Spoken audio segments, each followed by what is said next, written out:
পাল্লা দিয়ে বাংলাদেশের রাজনৈতিক দলগুলো পার্শ্ববর্তী দেশের কাছে মাথা বিক্রি করে দিচ্ছে,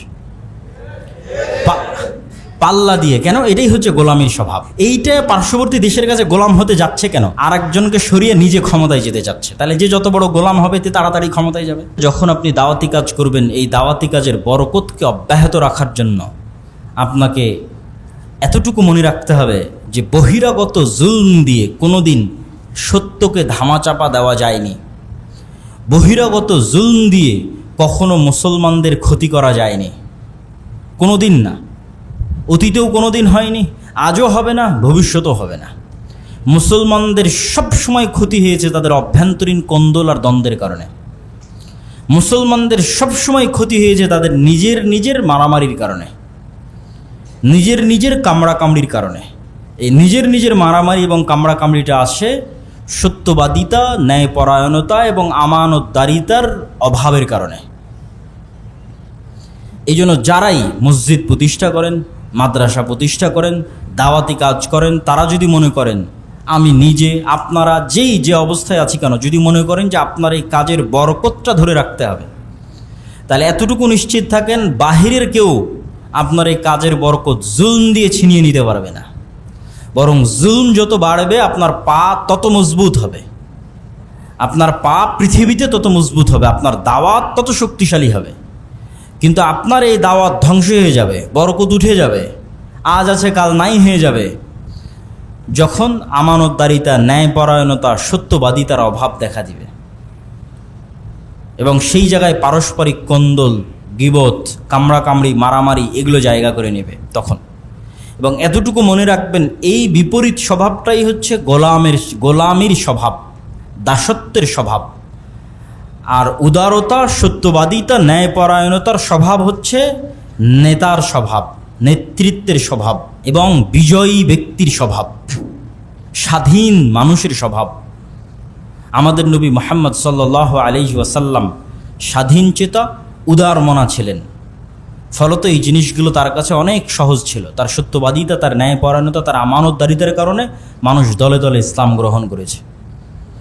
একটা ছোট্ট ঘটনা সংক্ষিপ্ত আকারে শুধু আল্লাহর নবীর এটির উপর বলে বক্তব্যের শেষের দিকে চলে যাব।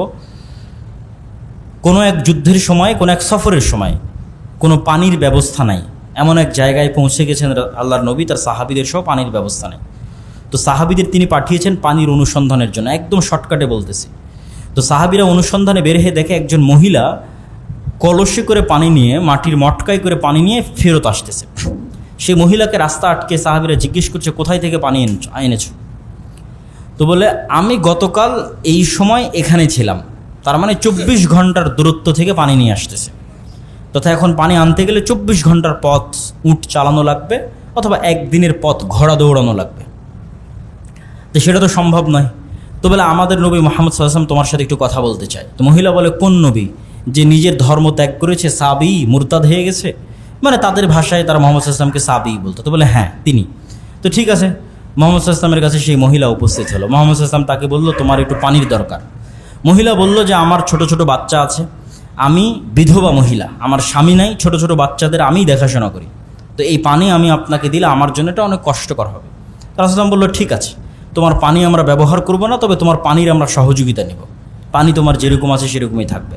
আল্লাহর নবী দোয়া পড়ে পানিতে একটু থুতু নিক্ষেপ করলেন, থুতু নিক্ষেপ করে দিয়ে সেই পানি সাহাবীদের নিতে বললেন। সাহাবীরা সেই পানিতে ওযু করলো, তাদের পশু প্রাণী সব সেই পানিতে তাদের পেট পূর্ণ করে পিপাসা মিটিয়ে নিল। তারপরে ওই মহিলার কলসে যা পানি থাকার তাই থেকে গেল। এবার রাসূল সাল্লাল্লাহু আলাইহি ওয়াসাল্লাম সাহাবীদের বলল, তোমাদের যার কাছে যা জিনিসপাতি টুকটাক দেওয়ার মতো আছে, খেজুর, ছাতু, ঠিক আছে, যা যতটুকু আছে সে ততটুকু জমা করো। একটা চাদর বিছিয়ে দেওয়া হলো। সাহাবীরা যার কাছে একটু খেজুর ছিল, একটু ছাতু ছিল, সেগুলো জমা করে সেটা আল্লাহর নবী বেঁধে ওই মহিলাকে বলল, এটা তোমার ছোট ছোট বাচ্চার জন্য আমরা তোমাকে হাদিয়া দিলাম। তখন সেই মহিলা সেখান থেকে বিদায় নিয়ে চলে গেল। কোনো এক যুদ্ধের সময়, একদম সংক্ষেপে বলতেছি, কোনো এক যুদ্ধের সময় মুসলিম বাহিনী ওই মহিলার গ্রামে যুদ্ধ করতেছে না, অথচ ঠিকই আশেপাশে যুদ্ধ করতেছে। তখন গ্রামবাসী পরস্পর জিজ্ঞেস করতেছে যে আমাদের গ্রামে কেন যুদ্ধ আসে না। তখন ওই মহিলা ধারণা করতেছে আল্লাহর নবীর ব্যবহার থেকে যে হয়তো আমি ওই দিন যে পানির মাধ্যমে সহযোগিতা করেছিলাম এই কারণে হয়তো মুহাম্মদ সাল্লাল্লাহু আলাইহি ওয়াসাল্লাম নিষেধ করে রেখেছে।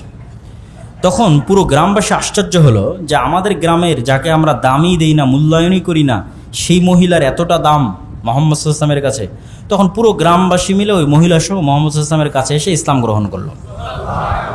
তো এখান থেকে যতটুকু শিক্ষা সেটা হচ্ছে, ধরেন আমার এবং আপনার মতো যদি মুসলমান হতো, যেই মুসলমানের স্বভাবের মধ্যে গোলামি আছে, মানে কামড়া কামড়ি, মারামারি, হিংসা বিদ্বেষ, ওকে টেনে নামানো, ওরটা ছিনিয়ে নেওয়া, সে গিয়েই আগে ওই মহিলাকে বলতো, এই তুই তো কাফের মুরতাদ, দে তোর পানি, দে তোর পানি আমার লাগবে।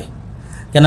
গোলামের স্বভাব কি? একটা টাকার জন্য কাড়াকাড়ি করা, একটা টাকার জন্য মারামারি করা, কাকে কত নিচে নামানো যায় তার জন্য চেষ্টা করা, গীবত তোহমত অপবাদ দিয়ে ধ্বংস করে দেওয়া। তো সেই কাজটাই কিন্তু করা হতো। কিন্তু সেই কাজটা না করে সাহাবীরা কি বললেন? আপনার সাথে কথা বলবে, আসেন। তো মুহাম্মদ সাল্লাল্লাহু আলাইহি ওয়াসাল্লাম চাইলে বলতে পারতেন যে এই মহিলাও তো কাফের মুশরিক, আল্লাহর নবীকে মুরতাদ বলছে। আর যেই বাচ্চার গল্প শোনাচ্ছে যে না খেয়ে আছে বা তার দায়িত্ব পালন করে, ওগুলোও তো কাফের মুশরিক। তো এই কাফের মুশরিকের জন্য বিবেচনা করে লাভ কি? তোমার পানিটি আমরা নিয়ে নেব, তুমি বাঁচলে বাঁচো, মরে মরো। আচ্ছা, সেটাও বাদ দিলাম। পানি তো নিলই না, তার পানি তো যতটুকু থাকলোই। তারপরেও ওই কাফের মুশরিকের সন্তান, কাফের মুশরিকের জন্য এতগুলো মুমিন মুসলিম খোলাফায়ে রাশিদিন রাসূল তাদের খেজুর, তাদের ছাতু দিয়ে সহযোগিতা করার কি দরকার? আর পানি তো ব্যবহারই করেনি। আর আমি তো তোর পানি নেইনি, যা ভাগ, তোর কাফের মুশরিক আর তোর কাফের মুশরিক সন্তানের জন্য কি করব? তাহলে এটা আল্লাহর নবীর ব্যবহার একজন কাফের মুশরিকের সাথে এবং তার পরিবারের সাথে। এবার আপনি তুলনা করেন একজন মুসলমানের ব্যবহার আর একজন মুসলমানের সাথে, কোন অবস্থায় আছে এবং কোন লেভেলে আছে। এটাই হচ্ছে আমাদের ধ্বংসের আলামত। এবং আমি এটাকে আমার বহু বক্তব্যে বলেছি, এটাকে বলা হয় গোলামির চিহ্ন, গোলামির আলামত। আমাদেরকে আত্মমর্যাদা সম্পন্ন, স্বাধীন, উদার মনের নেতৃত্বের গুণাবলী সম্পন্ন হতে হবে। এই জন্য আল্লামা ইকবাল বলেছিলেন ইউরোপ সফরের পর, সাবাক ফিরসে পর সাদাকাত কা, আদালত কা, শুজাআত কা, লিয়া জায়েগা তুঝসে কাম, দুনিয়া কি ইমামত কা।